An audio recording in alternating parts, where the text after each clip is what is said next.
In the rugged back country of Poland, where the winds whispered ancient tales through the tall pines and the fields sprawled like emerald seas under the blue sky, there lived a young girl named Eliza. Her beauty was not of the flamboyant kind that lights up ballrooms, but the serene sort that blossoms quietly in the heart of the beholder, much like the wildflowers adorning the Polish countryside. At the tender age of 18, in the year of 1950, a year when the world sought to mend its war-torn heart, Eliza faced a decision that would irrevocably change the course of her life.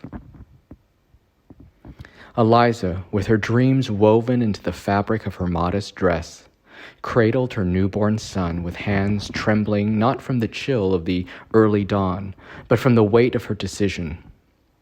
Poverty was a relentless shadow that had followed Eliza all her life, an uninvited guest at every meal, a silent thief stealing away every glimmer of hope. It was this shadow that forced her hand, that whispered with cruel honesty that she could not provide for her child the life he deserved. With a heart heavy as the plow she had often guided through the fields, Eliza made her way to the doorstep of a world unknown, a small orphanage run by nuns who were as much part of the land as the ancient oaks standing guard around it. There, under the watchful gaze of the morning sun, she kissed her son goodbye, a kiss that carried all the love and pain of a mother's heart, and left him in the care of those who would give him a better life.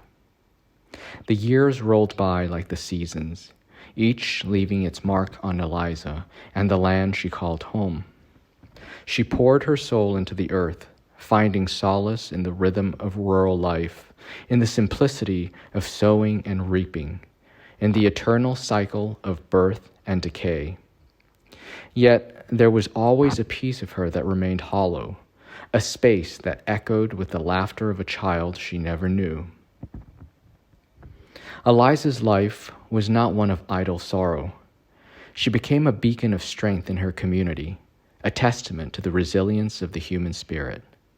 Her home, a modest cottage with walls that held the warmth of countless fires and windows that looked out onto fields of gold, became a haven for those in need. In her, others found a wellspring of kindness, a reminder that, even in the darkest of times, there is light to be found in human compassion.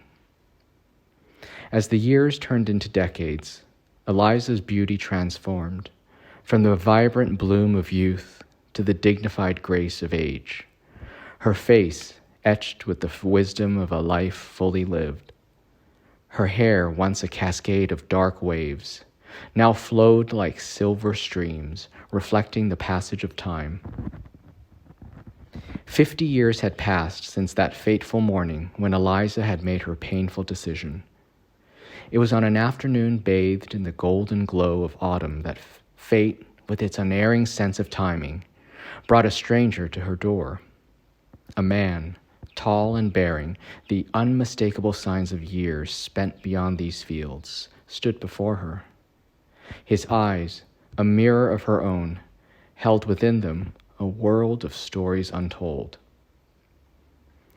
"I've been searching for a lifetime," he began, his voice trembling with emotion, "for the woman who gave me life, for the mother who made the hardest choice out of love."